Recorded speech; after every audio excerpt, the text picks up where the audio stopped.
2022 में दुनिया में 2.3 मिलियन वुमेन ब्रेस्ट कैंसर से डायग्नोस हुई, जिनमें से 6,70,000 की डेथ हुई। ब्रेस्ट कैंसर दुनिया के हर देश में प्यूबर्टी के बाद किसी भी एज के वुमन को हो सकता है, लेकिन बाद के एज में इसका रेट ज्यादा होता है। ये 99% फीमेल जेंडर में ही होता है, लेकिन 0.5% to 1% मेल में भी होता है।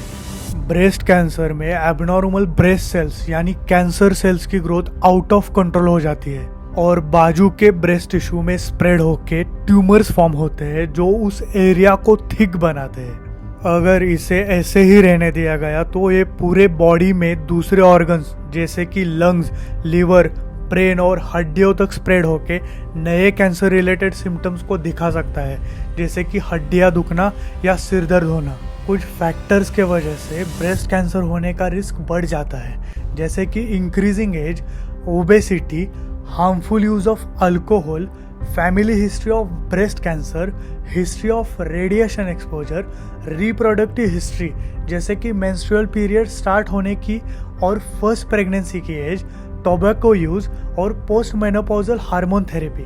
लेकिन लगभग आधे ब्रेस्ट कैंसर्स उन फीमेल्स में डेवलप होते हैं जिनमें सिर्फ जेंडर और 40 से ज़्यादा एज, ये दो फैक्टर्स ही है।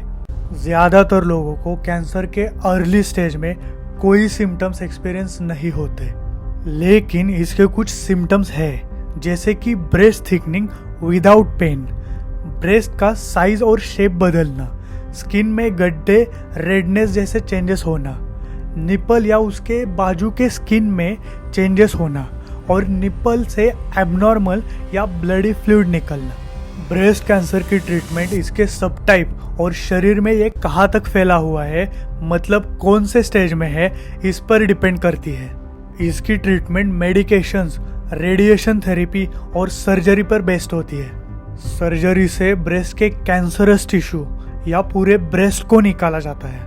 रेडिएशन थेरेपी को पीछे बचे हुए माइक्रोस्कोपिक कैंसर से बाकी के टिश्यू में कैंसर कमबैक होने के रिस्क को कम करने के लिए यूज किया जाता है और मेडिकेशंस को कैंसर सेल्स को किल करने और उनका स्प्रेड रोकने के लिए यूज किया जाता है। मेडिकेशन सर्जरी के पहले या बाद में बायोलॉजिकल सब टाइप ऑफ कैंसर को देख के दी जाती है।